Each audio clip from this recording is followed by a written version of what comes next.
What is going on? It is lightning round. It is Kevin Tompkins. It is Britt Flinn. We are going to be drafting a best ball Mania 4 team today as Papa Coop gets pictures taken today. You know what? I don't blame him. I wouldn't want the wrath of the wife. So Britt, it's you and me, man, in the ship. It worked out well last time in the FFPC Pros vs. Joes, but how are you today? Yeah, I'm good. Super busy. Always training camp news just keeps like pouring in, and depth charts have been released. So let the or the depth chart panic set in and begin.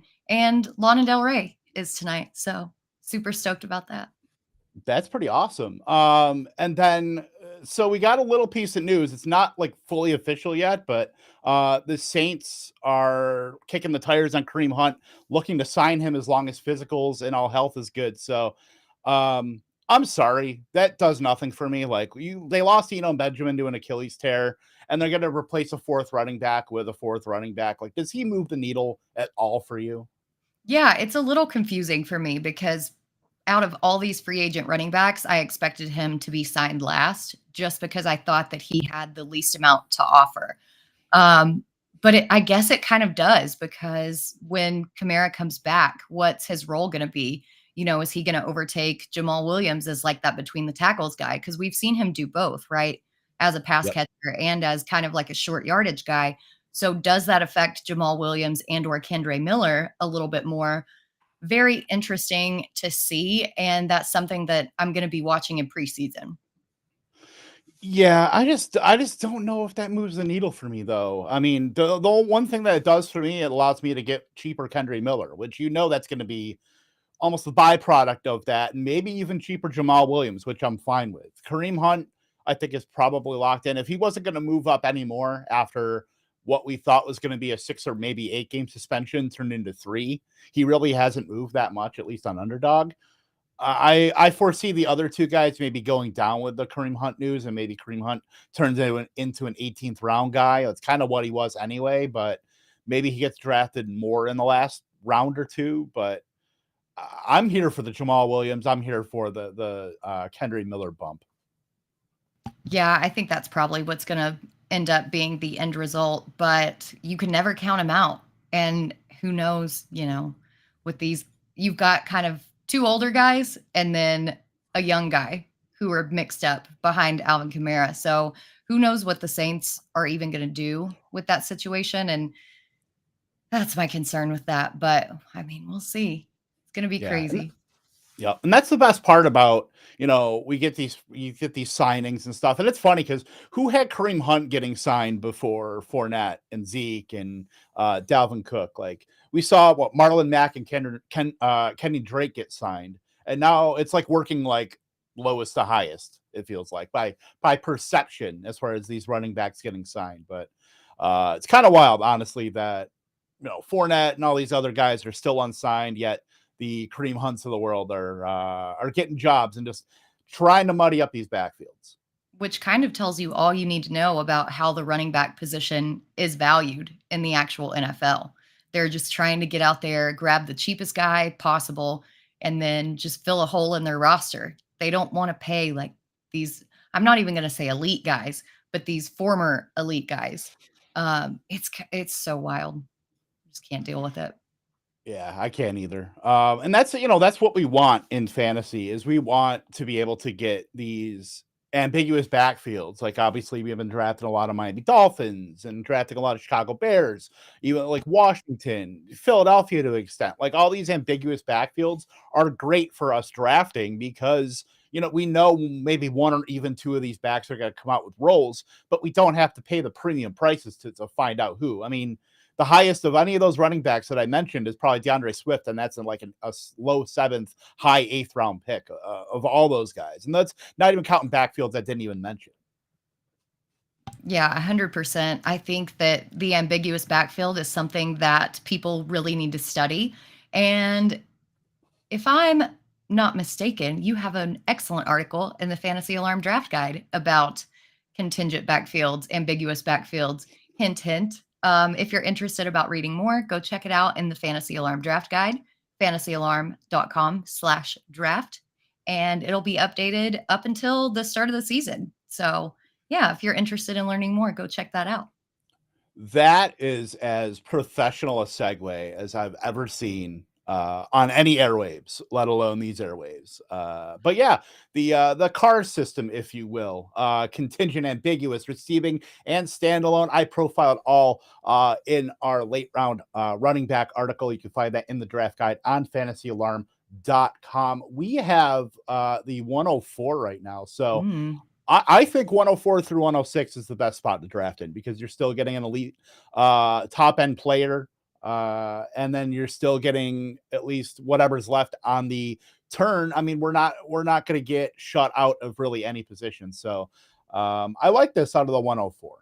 Yeah, that's been my favorite spot to draft. Typically, in historic drafts, I've liked the middle. Part of that is because I'm so impatient. I don't want to wait 20 picks for my turn to roll around again. But the more and more that I do these underdog drafts, these best ball drafts, I found that being either at the beginning or at the end is where you really are able to find a lot of value and you're not bound by ADP. You can kind of figure out and build your roster the way that you want to build it. And Kev, I think we're going to go maybe a little off the walls and crazy here today.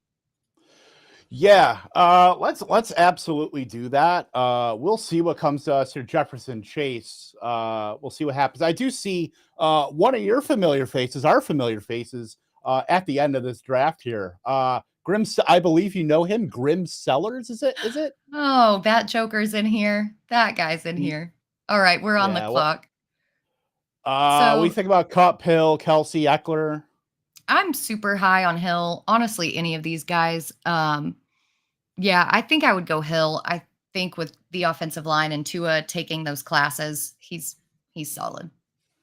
And then Cup Yeah, has that hamstring injury. So I'm kind of like, I don't really care if you say that you're day to day. I'm still a little bit worried about a 30-something-year-old receiver with a hamstring injury.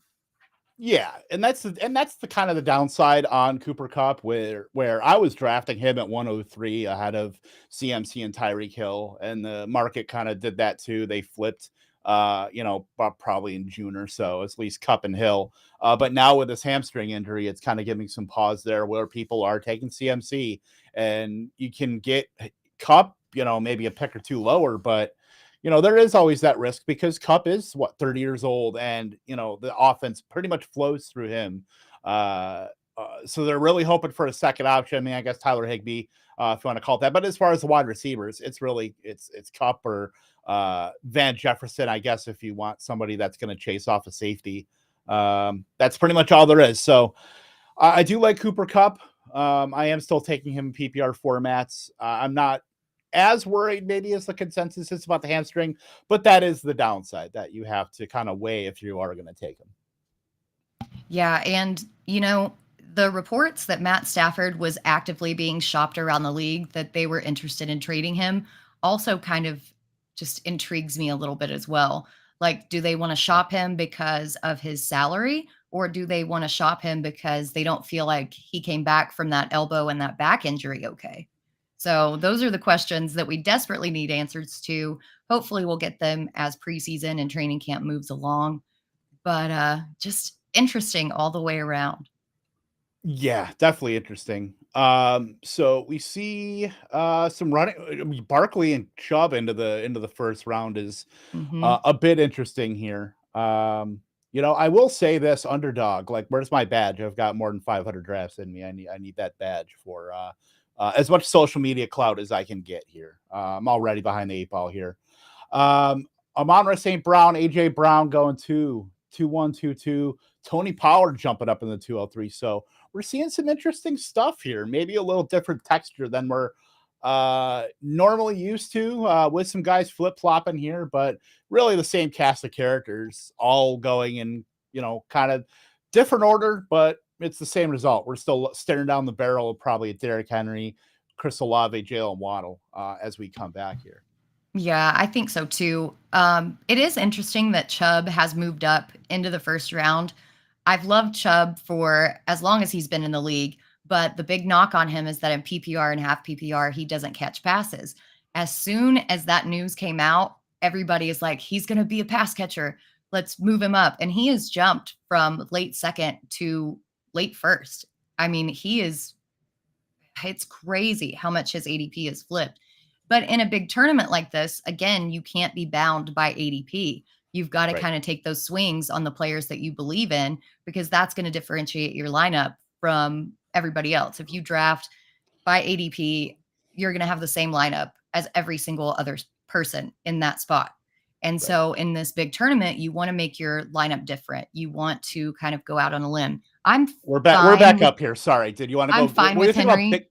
Yeah, I was going to say, let's go big dog here. Look at that. 2 Texans matchups in the week 15 through 17 playoffs. So, sorry, I didn't mean to interrupt you. I don't want to at least make sure.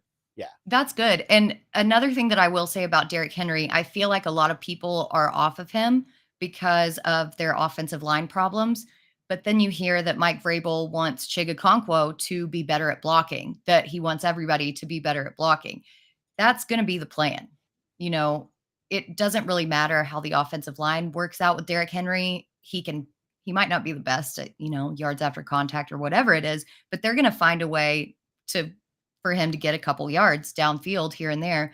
And I think with DeAndre Hopkins opening up that defense, the boxes aren't going to be stacked against him like they have been in the past. So maybe they get a little bit of leeway with that, pretty bad offensive line. Yeah, absolutely. That's the rub on Derrick Henry, is that he's going to clearly see a lot of 8 in the box. But is that offensive line going to be able to hold up so he can get, he's going to get a lot of yards before contact. We're back up here. I was going to float out Jonathan Taylor, kind of maybe go a little hyper fragile. I'm still good with Ramondre here because, I mean, we're into August now. We know the Patriots have floated out wanting to bring him back in, but they haven't yet. What do you think about Ramondre here in the third? Yeah, I definitely like Ramondre. In our bold predictions article that's coming out on Fantasy Alarm in the next week or two, I might have something spicy to say about Ramondre. So we'll just a little teaser there.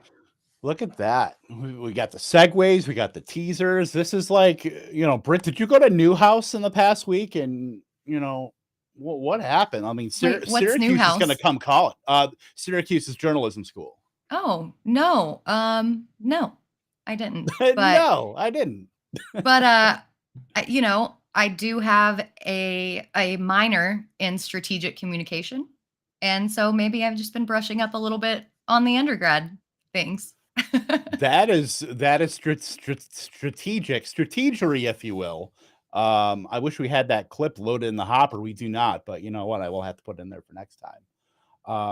So yeah, through 3 rounds, we are Tyreek Hill, Derrick Henry, Ramondre Stevenson. Couple running backs more than I'm used to, but you know what? We're trying to get a little different texture here in this draft. And usually with like a hyper fragile kind of thing, with like Mike Beers did that on RotoViz, came up with the hyper fragile strategy where you're going to take multiple high-end running backs and then just kind of stop, maybe take 4 max. So getting Derrick Henry and Ramondre definitely satisfies that, but doing that in the second and third, and then maybe taking another back that we think is going to have, kind of that legendary upside, if you will, with an anchor wide receiver. And then we can take some in volume and then kind of figure out tight end and quarterback. I do like that. I think that's certainly a way to get unique in the field. If people are going to be taking wide receivers, we can just take them in volume here. So, definitely like to start. It's definitely different than anything that we've done in the past as a group, because again, it's like pulling teeth with you to get running backs, right? But I think that this build is super fun. Like you mentioned earlier, the correlation with Derrick Henry in weeks 15 and 17 against the Texans. Insert Wolf of Wall Street meme. I mean, that's perfect. That's exactly what I'm looking for in these big tournaments.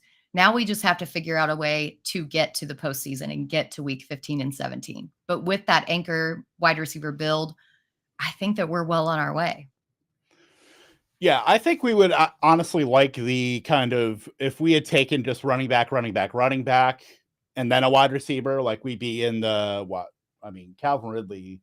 Yeah, we'd be in like that Calvin Ridley, Christian Watson, that kind of tier. I mean, I know they went, but Mike Williams, I think that'd be a tougher pill to swallow as your wide receiver 1 versus taking Tyreek and then going the 3 running backs. I think going this way and kind of doing it this way, which is a little bit different from the typical hyper fragile start, I think it worked out really well, or is going to work out really well.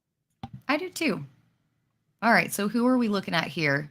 Well, I honestly like Drake London or DJ Moore or Christian Kirk or Ayuk. Honestly, any of those four, I think that they've all got huge upside in one way or another.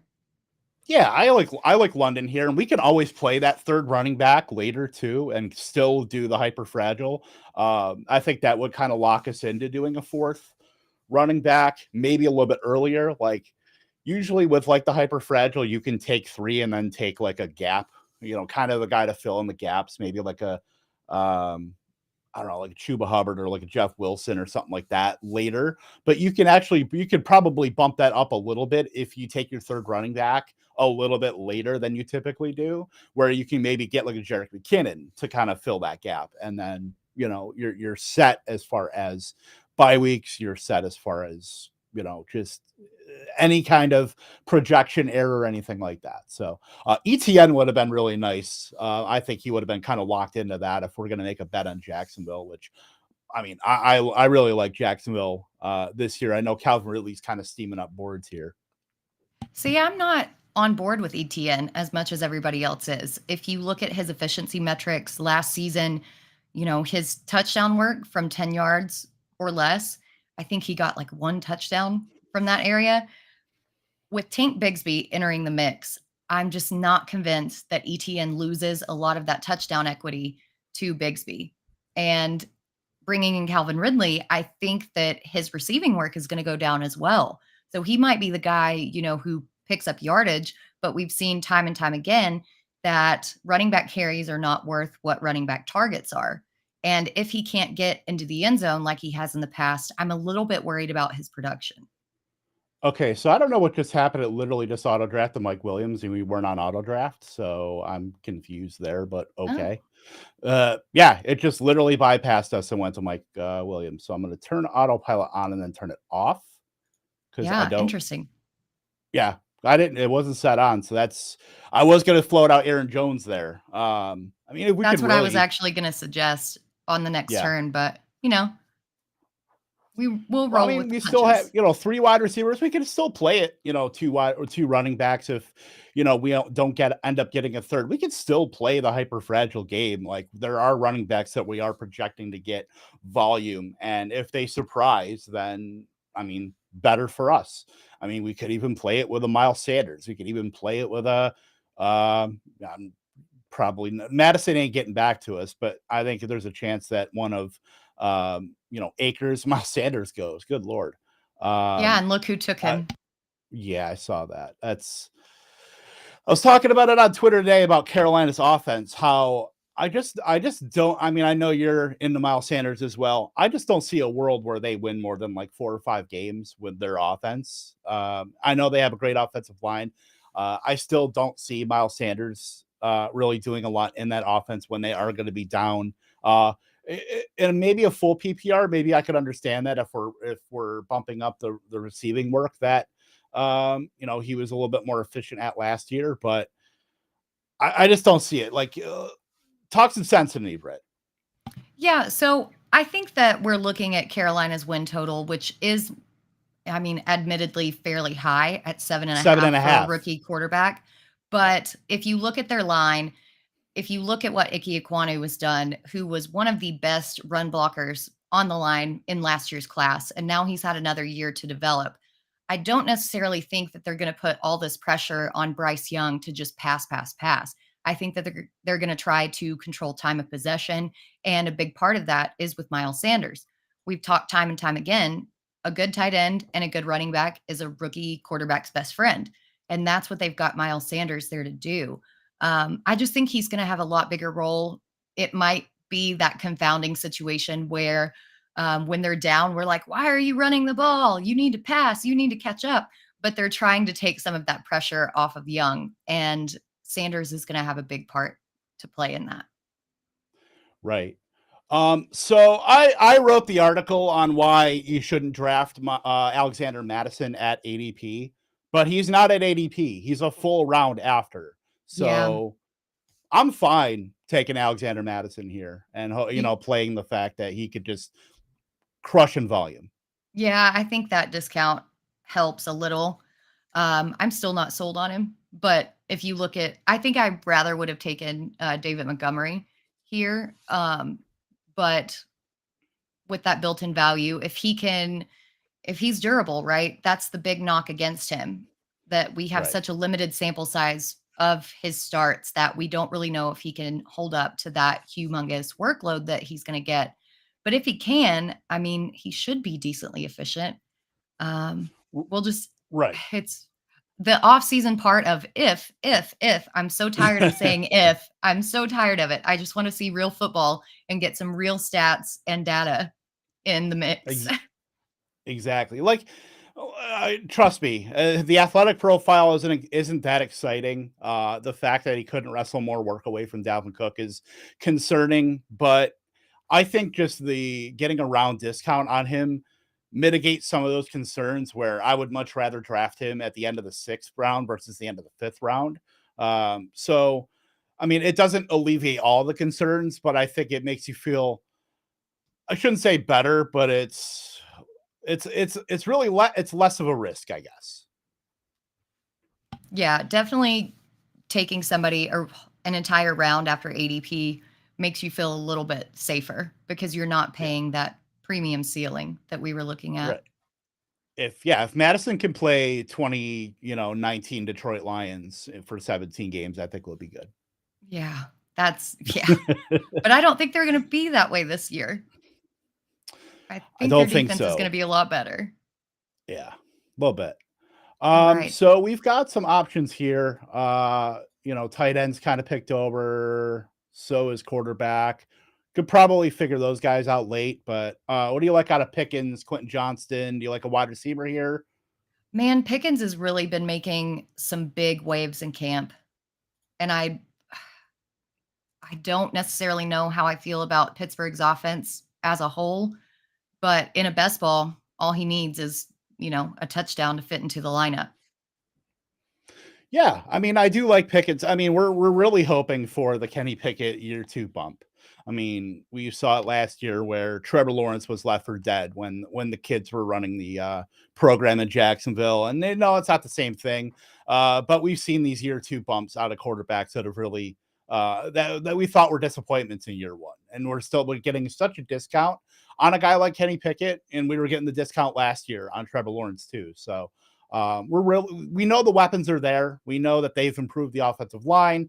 Najee Harris, Jalen Warren, added Deontay Johnson, Pat Fryermuth. Like, this offense has weapons like that a second year quarterback typically doesn't have. Like, when you're taking a quarterback 20 overall, I mean, I know that's a little bit lower for the first quarterback in previous years, but still, you usually don't jump into a situation with weapons that are already made for you with a long tenured head coach who's had a lot of success. You're usually jumping into like what Bryce Young is, where not a rookie head coach, but a team that's obviously rebuilding. This team isn't rebuilding. So I think that, Kenny Pickett can certainly bump up in year 2. Deontay Johnson isn't going to score 0 touchdowns. George Pickens, Pat Fryermuth, like, I think this could be a situation where maybe the weapons lift up Pickett a little more until he can kind of do some of the lifting himself. Yeah, I think the weapons are definitely going to have a better year than they did last year just because Pickett is going to take a little bit of a step forward. But now, if we're looking at Pickett as a whole, let's be real. That bar that he has to leap over is like on the floor. He Yeah. doesn't, he can't really get much worse from an efficiency standpoint.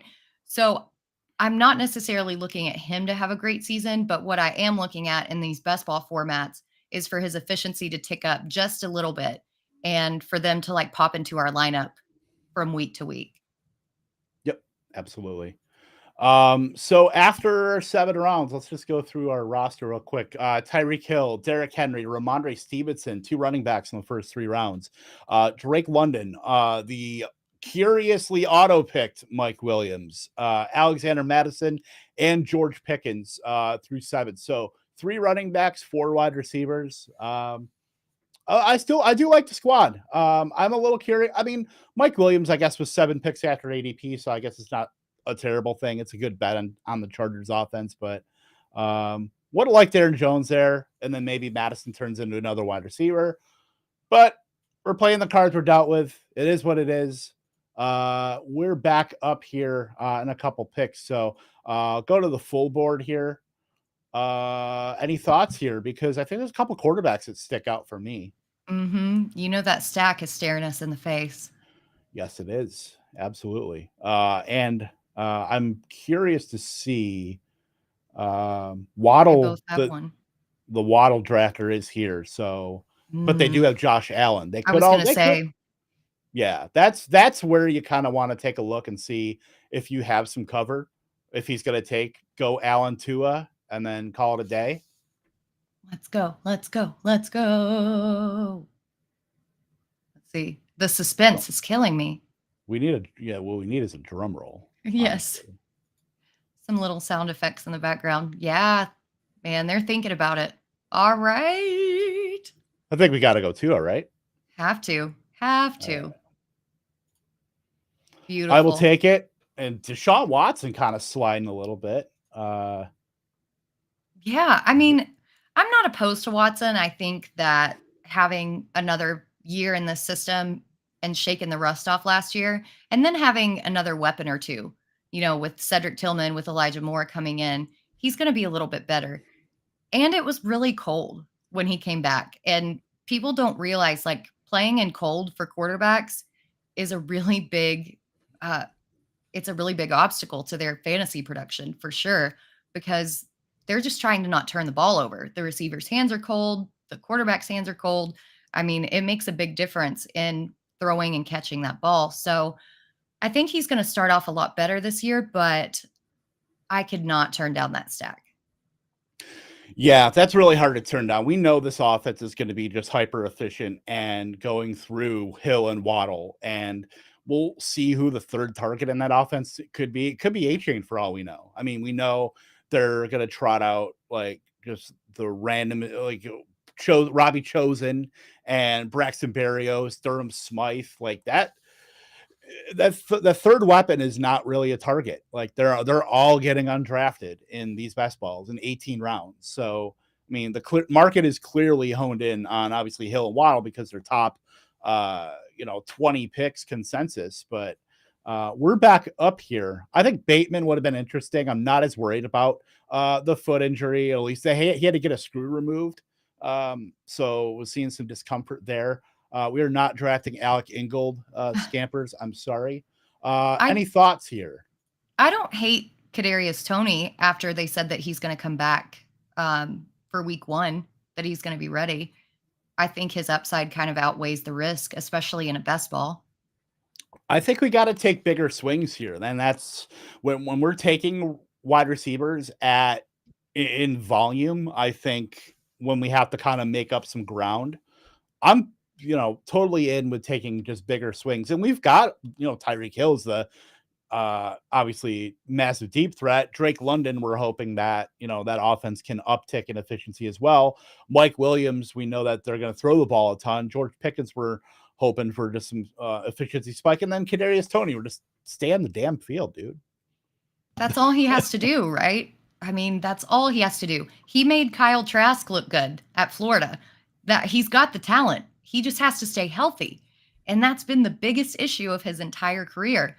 Fingers crossed that this cleanup surgery, whatever it was in his knee, is really going to help him going forward. Because what we've seen coming out of Chiefs camp is that there are only 2 receivers that are really like solidified in a role. Yep. And that's been Sky Moore and MVS. Well, MVS is just a guy. We still really haven't seen a lot out of Sky Moore. We don't know what his ceiling is. So if Toney can get back out there, I mean, everybody still talks about that Dallas game where he just utterly destroyed the defense. He's got that kind of talent. And if he can stay on the field with Patrick Mahomes as his quarterback, it's going to be insane. Yeah. I am concerned about the Kansas City, just those targets there. I mean, we've seen MVS is getting $10.5 million this year, which is I'm sorry, that's just wild. In open score, which we talked about in our wide receiver episode with Pat Kerrane, which kind of combines, how open these wide receivers are getting on every route, being able to catch catchable balls and yak. Going back to 2017, and that's like I believe 649 has receivers have been charted since 2017. MVS, his season last year was bottom 20 through that entire open score. Like of all of those wide receivers, bottom 20 last year. So whoever his agent is, I guess I want all these agents because we talk about wanting Devontae Parker's agent and MBS's agent. Like MBS is literally a jag. And if they can find a way to get out of that contract, I think they'd cut him tomorrow. Yeah, $10 million for that dude is just insane. But that's how magical the Chiefs have been when it comes to working salary cap and contracts. I mean, I really want to know what potion they're using because it's kind of insane. Right. So we are back up. I think I'm taking a look here. It's a little short on ADP for a tight end. I'm taking a look. Quarterback isn't too. We might have to just go wide receiver here and let something fall to us here. Totally fine with Nico Collins or Dobbs. I like Dobbs. Yeah. I really like him. I like him better than Collins just because I think that his upside's a little bit higher. And I'll be totally honest, I'm buying into the hype that Jordan Love has developed a connection with him. And there isn't as much target competition in Green Bay as there is in Houston. There's all these guys in Houston. Granted, they're all about on the same playing field. It's Robert Woods, Nico Collins, John Mechie, Tank Dell, whole bunch Noah of Brown. Noah Brown is there. Noah Brown, man. The cause of half of Dak's interceptions last season, I swear. Catch with your hands, dude. But I think that with Dubs, there's a lot higher ceiling with him. Agreed. So a little prophetic, Chekhov's McKinnon in the background of here. We talked about him. Do we want to take him and be done with running back here? Yeah, I'm good with him or Pirine. But I feel like McKinnon probably has a higher volume offensive situation. You're like, let's just roll the dice. Let's see how it works. Right? If we could just do a random number, John, I'm fine with either. Do you want to take your pick? I've been taking equal numbers of both. So you make the pick. Down with McKinnon. He fights off Father Time for one more season. Perfect. Yeah. And generic Prince. Yeah, sweet Prince. Hopefully McKinnon does not go into that good night. It's funny that looking at just some of the careers of these guys, like Samaje Perine was left for dead, and then he got a job with the Bengals, and now he's what he is now, at least a solid fantasy pick. McKinnon had dead legs 3 years ago, and now he's 32 years old in a Patrick Mahomes offense. So it's funny that these running backs, we think they're dead, and then they're just really not. But I think Derrick Henry, Ramondre Stevenson, Madison, and McKinnon kind of playing the hyper fragile a little bit differently. I think it's a really nice running back room, and I think we're good there. We do have Tua. We don't have a tight end yet. We have 6 wide receivers: Tyreek Hill, Drake London, Mike Williams, George Pickens, Kadarius Toney, Romeo Dobbs. So good room so far. We'll see what happens with tight end. We can always fill that out late too if we need to. And we got a lot of stacking opportunities there because we got a lot of later round quarterbacks there because we have we have Love for Dobbs, we have Pickett, we have Desmond Ridder, we have, even if we want to go correlation, Mac Jones. There's options. Yeah, and I mean, Madison probably will have some pass catching work, right, in this offense, and even Cousins is floating around out there.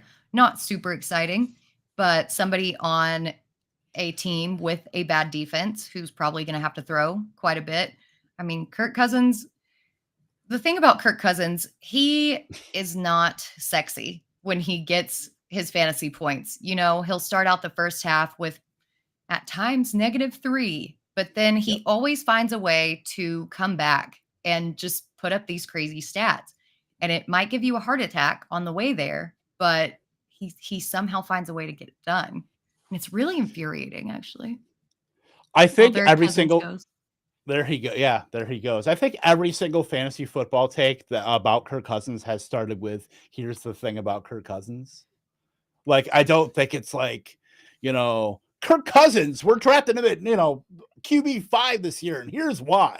That has never been a take that's ever been uttered by, I think, anybody outside of Minnesota Vikings themed fantasy shows, if they exist. I guess maybe they should. Maybe they do. I don't know. But I guess we don't have to worry about Kirk Cousins here, but we do have to worry about a pick and 3 picks here. So we do have 6 wide receivers. We don't have a tight end yet.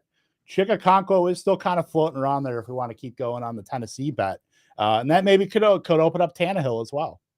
Yeah, I'm just worried about Okonkwo because of that blocking situation and the addition of Hopkins. I'm a little wary of him as like a tight end one. Honestly, I would rather have Dalton Kincaid. I think that the pass catching opportunities for him are humongous. Who was that? Komet? I can't read. We The have print is super that was tiny. Komet. So we have Okonkwo, Everett, Laporta's out there if we want to just go say screw it and go Laporta and kind of bank on that. Yeah, let's take Laporta. I didn't realize that Kincaid went all the way up in the 9th. Whew. Yeah, that's I did not see that. I mean, I saw he was off the board, but I did not see he went off in the 9th. Good Lord. Did you see who took Well, him? That was Sellers, wasn't it? It was Sellers. what we will have to do is I will have to jump into this. I will literally just start the draft so he cannot get in our drafts. I know. We will not.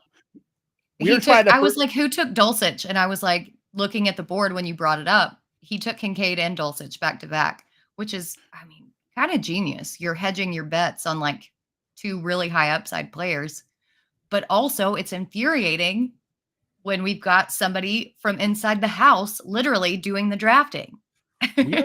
We are trying to produce high tier content here, Sellers, and we're trying to get all of our guys so we can win. So we can all win $3 million here. You will be part of that.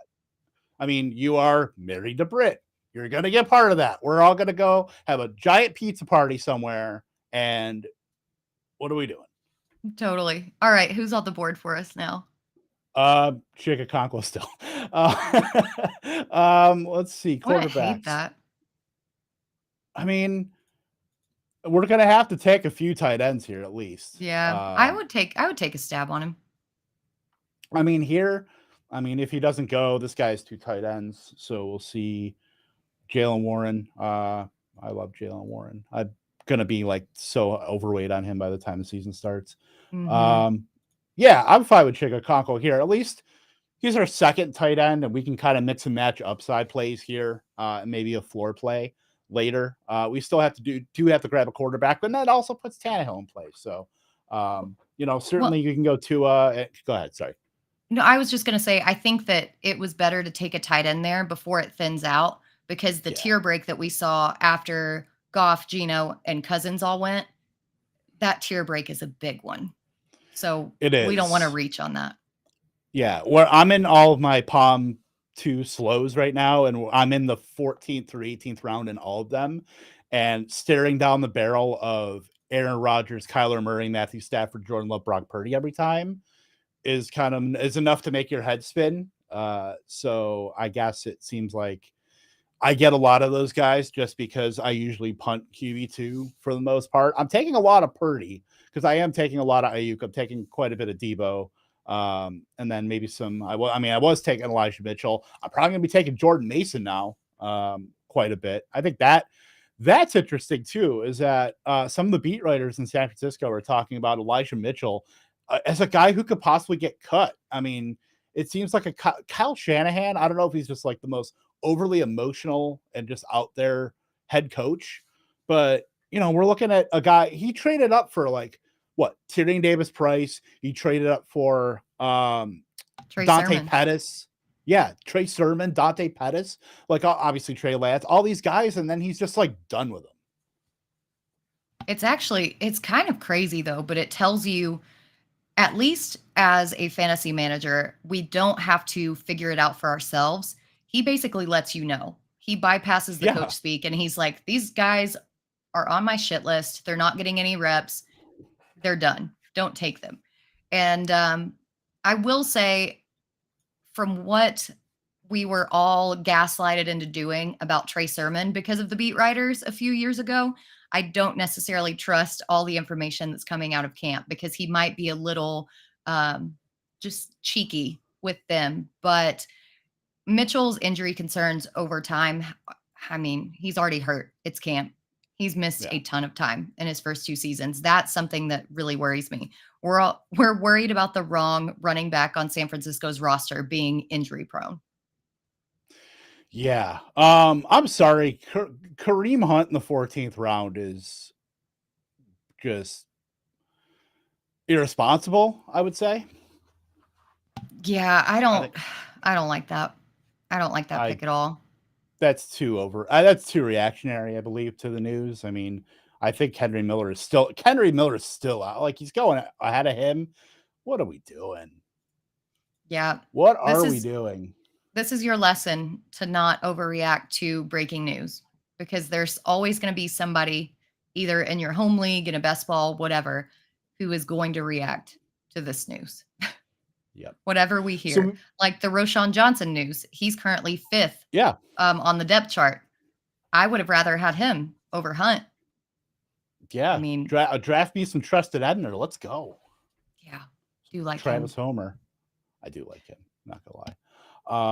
So we have 5 picks left. We're probably going to go in 3 quarterback, 3 tight end here, but I mean, I don't know how you feel about Jordan Love taking him now. We don't have a San Francisco 49er, but we were just talking about Jordan Love, and we've got him with Dobbs. Do you want to take a shot?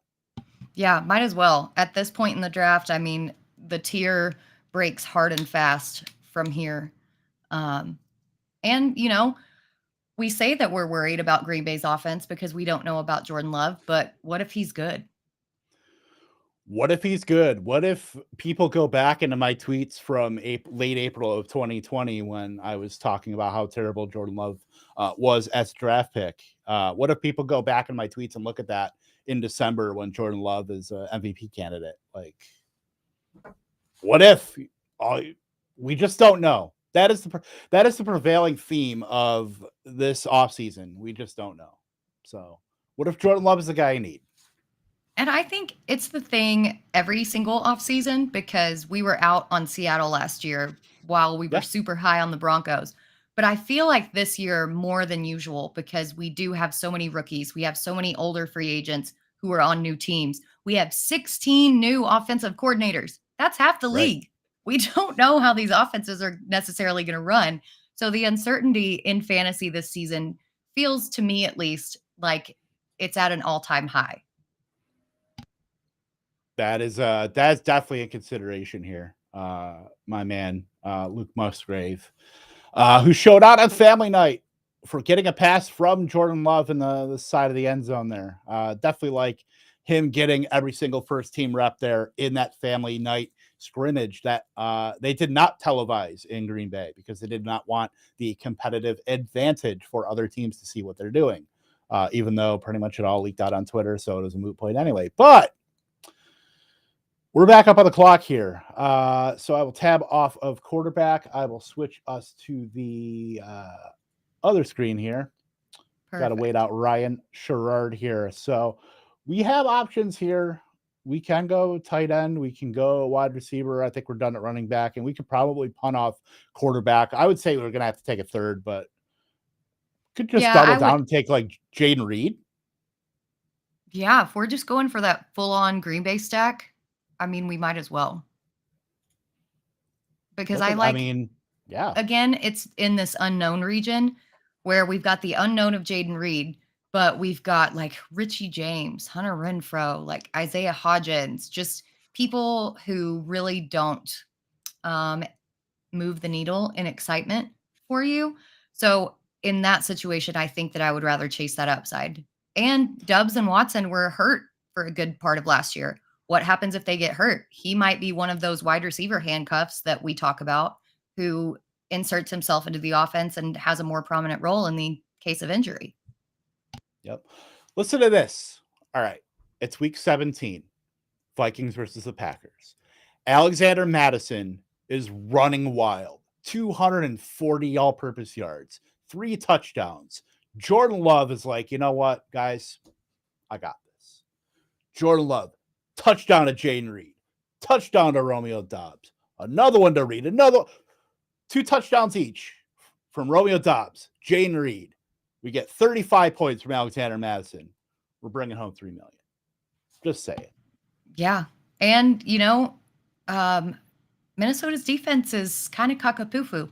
So, What you said. week 17, that's what you want. That's why we got Derrick Henry in that correlation with the Texans.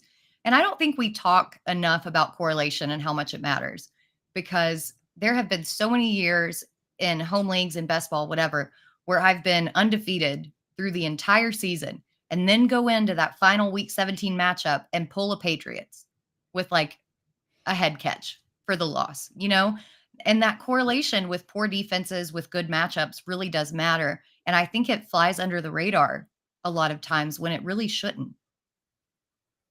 Yeah, I do agree. I think correlation is incredibly important if you're, especially in a tournament like this, where if you need to think about it with a DFS standpoint, where you need to be able to get as little right as possible. And if you hit the shootout game, like if we're playing week 17 and in Minnesota, Green Bay has like a 52 point over under, and this game just absolutely shoots out, like that's what you want. That you want to be able to have that edge on the field where, maybe somebody has Watson and Watson didn't do anything. Look, Justin Jefferson didn't do anything in week 17 either.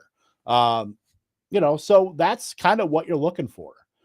Nobody really was, Mike Evans was not a high advance rate guy, but he crushed in week 17. Yep, 100%. Who we got on the board? We're back. Not great here as far as quarterbacks. I'm switching it back to, I'm sorry here. Might be a wide receiver pick. I'm fine with Richie James here if we want to just keep filling out wide receiver. Sure. Yeah. We're about out of time. Never mind. We got him. Where is Musgrave sitting in ADP? I'm just curious where he remains. He's 7 or 8 down, so I think we can.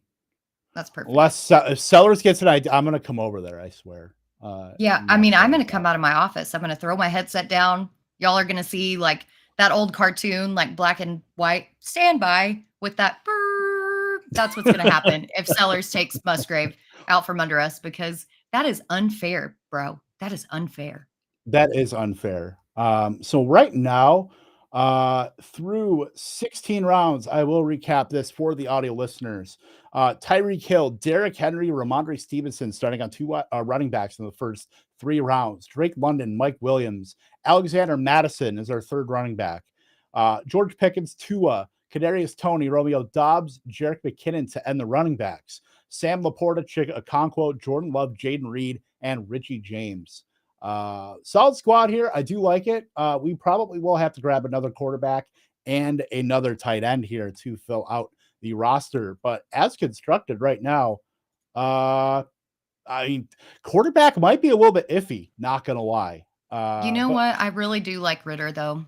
I love that positionless situation that they're running with in Atlanta. Yeah. I think, honestly, we saw that one training camp video where Ritter threw it behind Pitts, and they're like, no, they both suck.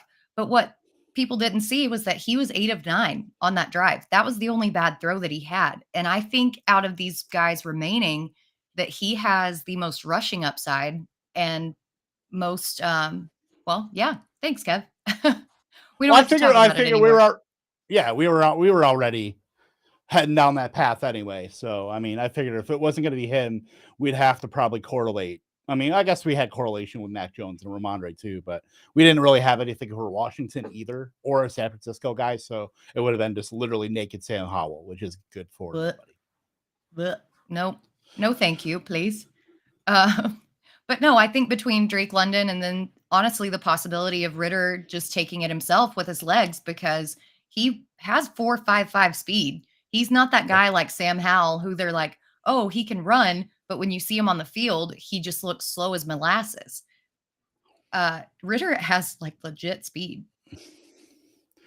Yeah. Atlanta's going to be interesting because, what we're hoping for right now is somebody that's better than Marcus Mariota. It's not a high bar to cross. And we saw Desmond. I wish we had seen Desmond Ritter with the full complement at the end of last year, because obviously Kyle Pitts was out, and he was really just thrown to Drake London and the Little Sisters of the Poor around him. But yeah, so I was really hoping that we could do that. But I'm fine with Desmond Ritter. We know he obviously has rushing upside, and then we just some kind of uptick in efficiency for Drake London. I mean, a 50% target share is great but when you throw like 2 passes, it sucks. So, we're just hoping for just a little more volume. Like Arthur Smith, can we please just do something? My Kyle Pitts shares demand it. Yes. No. I'm still so undecided about Kyle Pitts, not because of his talent, but because of the just infuriating existence of Arthur Smith. I will fill out a petition.org petition if Kyle Pitts and Drake London are just terrible because of the offense they play in. Like if they continue to run the ball into the Stone Age, or even run it more into like the Paleozoic era, I will write my congressman, see what we can do here. I was going to say, do you just have to have 100,000 signatures for the president to respond? I'm pretty sure out of the fantasy community, we could get 100,000 signatures. Oh, 100%. There's no doubt we can definitely get 100,000. At least we can do it. Yes. I don't know if that's the number, but we are all in solidarity here. This is like, we could do like Hands Across America. No! Shakes fist at the sky. Yep. All right. Well, so we need a tight end. So I like Gesicki or Hayden Hurst, either one of those guys. You will never get an argument out of me for Mike Gesicki. That sucks. Yeah. No. That was a kick in the balls. 30K. Jaws 30K. You have Cole Kmet and Gerald Everett, and then you take it back with Luke Musgrave. Do you even have a Minnesota Viking on your roster? No, you don't. You're taking a naked Luke. You took Josh Allen, Dak Prescott, and Matthew Stafford. You took 7,000 running backs. You took every other running back in this league. Tilted. This is when we scream. Yeah, Sellers, we know your team looks wonderful. You know why? Because you stole my tight ends, buddy. Sellers, you can win the regular season title. We can have 2 pizza parties. We can have the regular season pizza party. And then we can have the $3 million pizza party. So we'll do that. But yeah, not getting Musgrave there, Bill tilting, not gonna lie. That sucked, man. But I think I'm okay with our team. I like what we did with, people are really down on Tua again because of the injury, but I think that, if you look at his actual metrics, if you remove that injury, this guy was a top quarterback in the entire NFL. From what he's done in the offseason by putting on weight, from learning how to fall, from improving the offensive line, I really like him paired up with Hill. I love the correlation that we got with Derrick Henry. Again, the correlation that we got with Madison and all the Packers on our roster. I'm pretty happy with it.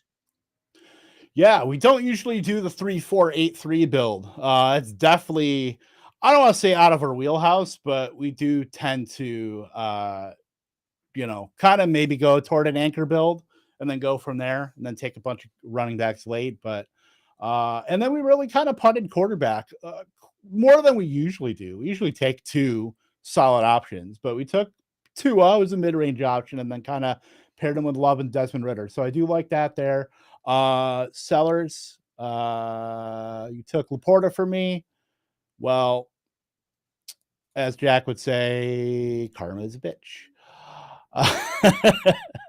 Pair that up pretty nicely, but we paired up this roster pretty nicely. Tua, Jordan Love, Desmond Ritter as a quarterback, Derrick Henry, Ramondre Stevenson, Alexander Madison, and Jerick McKinnon. Look, I talked about Alexander Madison, how I wrote the article on how to not draft him at ADP. And we did not draft him at ADP. We took him 11 spots after ADP. Everybody has a price. Do not take anybody completely off of your draft board, because there is a line where, all right, now it makes sense to draft this guy. This is where I get exposure to this player. And this is where I'm going to get exposure to Alexander Madison, 11 picks after ADP. So totally fine with that. And then Jerick McKinnon to kind of round out the running backs there. Tyreek Hill, Drake London, Mike Williams, George Pickens, Kadarius Toney, Romeo Dobbs, Jaden Reed, Richie James, and then Sam Laporta, Chig Okonkwo, and Mike Gesicki. Britt, your thoughts? Yeah, so I think that you mentioned something really important that we don't necessarily hit on a lot of the time, and that is your exposure. When you're drafting as many best ball teams, when you're playing in as many redraft or dynasty, whatever it is, your exposure is important, because God forbid that you were wrong, like I was last year on Russell Wilson and the Denver Broncos. Your entire roster is just completely trashed. And I think that in these best ball builds, especially in these big tournaments, getting a piece of a player that you didn't have a share of can kind of switch up, your fate, to be honest, at the very end of it. I love what we did there with Richie James.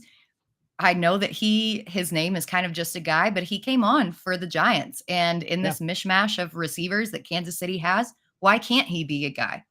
Why can't he be a guy? He doesn't have to be a guy every single week, but why can't he pop into your roster? I think he absolutely can. So I really like this build. I'm kind of bullish on it.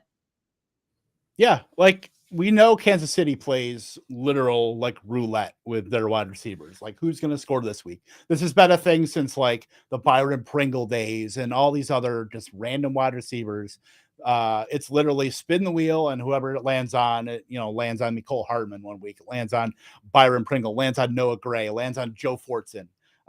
It could absolutely land on Richie James. Like, if Sky Moore isn't what we think Sky Moore is going to be, and obviously it's a way much better price. You're having to pay a 16th rounder versus a guy that's getting steamed up into the 8th. So if you want to play it that way and play that slot receiver game in Kansas City, like, it's completely ambiguous. It could be any of these guys, not MVS, he's trash, but it could be any one of those other guys. I will not, I will not relinquish the chance to slander MVS on these airwaves. But yeah, so our bet on Green Bay with the Minnesota bring back, I really do like here. We made a correlated bet on New England too with Gesicki and Ramondre. I mean, there's certainly paths to where those two could be the top 2 receivers in that offense. Like, it's totally feasible there. Yeah, absolutely. But I think we're close to the end. So before we go, make sure that you sign up for our All Pro package over at fantasyalarm.com/allpro. You get access to the Discord, and part of the Discord is this best ball channel. And make sure to like and subscribe.